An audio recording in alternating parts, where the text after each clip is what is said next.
Hello and welcome to the Mindful Living YouTube channel. It's so nice and a little bit weird to be talking into the abyss, but today I bring to you a different type of video.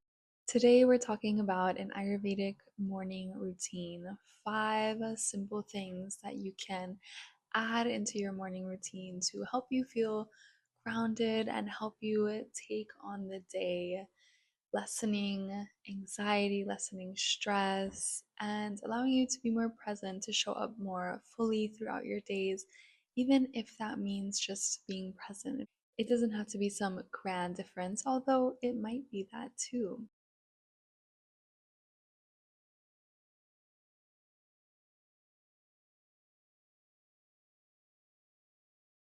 Ayurveda is the sister science to yoga. If you practice yoga, I highly encourage and recommend that you learn about Ayurveda, but also do so with somebody who lives and breathes the practice. Obviously, I'm not Indian, but yoga and Ayurveda stem from India, and I had the utmost privilege, just for a little background, I had the utmost privilege of studying with students of Dr. Vasant Lad. If you don't know Dr. Vasant Lad and you would like to learn from the source, learn from somebody who has truly lived and breathed this all of their life, then I highly recommend looking him up, and I will definitely link some of his online videos and platforms because he has amazing educational content and just really grounded, rooted in wisdom, practical daily living tips for living more harmonious lives, living more peaceful lives, and integrating this wisdom into our life so that it's not some thing out there, but it's something that we can adopt into our own hearts. That being said, Ayurveda is diet, lifestyle, and herbs as medicine. It is aligning our daily and seasonal routines with the daily and seasonal rhythms of nature. It's really such a beautiful practice. Ayur means life, Veda means knowledge, and it's essentially a living knowledge, one that evolves with us, and it's not something that you have to escape the modern world or escape technology. It's in fact an antidote to those things. And it's something that helps us live more present in a world that is evolving really fast. The last thing I'll say about Ayurveda is that there are 2 types of routines. There is our Dinacharya, which is our daily routine, and the Charya, which is our seasonal routine. And essentially, all this means is that what we do, what we drink, what we eat, what we practice in the summer is going to look different than what we do in the winter. And that being said, throughout all the seasons, if you're in a wet, dry environment like Hawaii, where I am, then what you do in the dry season will look different than what you do in the wet season. That being said, let's move into the 5 things that we can add into our Dinacharya to help us move throughout our day grounded and present. Dinacharya is what we do from the minute that we wake up to the minute that we fall asleep. So we'll start with 5 things that we can incorporate into our morning routine from an Ayurvedic perspective. The first thing that we'll talk about today is the minute that we wake, or maybe a few minutes after. You're laying in bed, you're about to get up, go to the bathroom. The first thing we want to do, even before we brush our teeth, is take a small sip of water. The reason that we do this is because throughout the night, our bodies are cleansing, they are detoxifying, and one of the ways that our body detoxifies is through the tongue. So you may notice that when you wake up, you have bad breath or you have a coating on your tongue. And all this is essentially is a form of detoxification. And so when we take that sip of water in the morning, we are communicating from our tongue all the way down to our stomach, our digestive tract, and we're allowing the bacteria in our mouth to communicate with the bacteria of our stomach, small and large intestine. And digestive health is very much connected to the health of our mouth. This leads me to my second morning practice, which is oral hygiene. Oral hygiene is so important, like I mentioned, because it is the precursor to our digestive health. When I wake up in the morning after I've taken my small sip of water, I go to the bathroom, and before I even brush my teeth, I scrape my tongue. Tongue scrapers are amazing for clearing off that top coat on our tongue. There is stainless steel and there's also copper. You'll use one depending on your constitution, but that's another topic. So when I go to the bathroom, I scrape my tongue 7 times for the 7.2s. You don't have to worry about what that means, but you scrape 7 times, brush the teeth, floss, of course, and oil pull. Oil pulling is the process of swishing around oil in your mouth for about 10 to 15 minutes a day after the rest of the oral hygiene routine.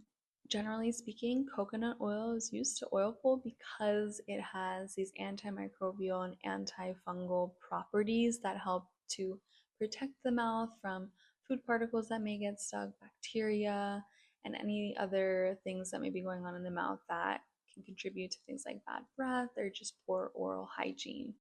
While 10 to 15 minutes may feel like a long time, I'll usually just continue on with my morning routine while I'm oil pulling or clean up a little bit around my house.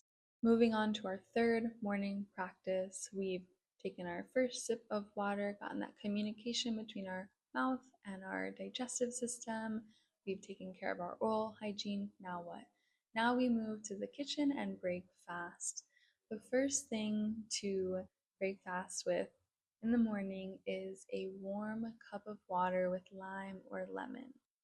I am a Pitta constitution, so I tend to be more hot, more inflamed, and so I prefer lime. Lime is energetically more cooling, but if you tend to be more kapha, more vata, more stagnant, then lemon is the way to go if you need a little more heat in the body. That one is super simple. The water doesn't need to be boiling hot, but just hot enough that you can drink it. This is an amazing way to get your digestive going, have your first bowel movement of the day, and prepare your body for food. Now that we have our warm cup of water with lime or lemon, we move on to our morning yoga, breathwork, or meditation practice. And this can look so many different ways, and it will look so different depending on the season, depending on the cycle, depending on the time that you have in the morning. So, the idea behind the Ayurvedic morning routine is not that we stress ourselves out. I have to get all of this done. I have to do all of this. It's no, what capacity do I have to incorporate these practices into my life and to make them a habit, to make them a part of my routine so that I can go through my day less stressed, less anxious, more at ease, more grounded, more peace. So don't let these things stress you out. This routine really can be anywhere from an extra 10 to 15 to 30 to an hour, depending on what time you have in the morning. Incorporate what you can, but don't let this be like, oh, I have to get these things done. No, I want to get these things done for my health, for my well being, for my state of mind.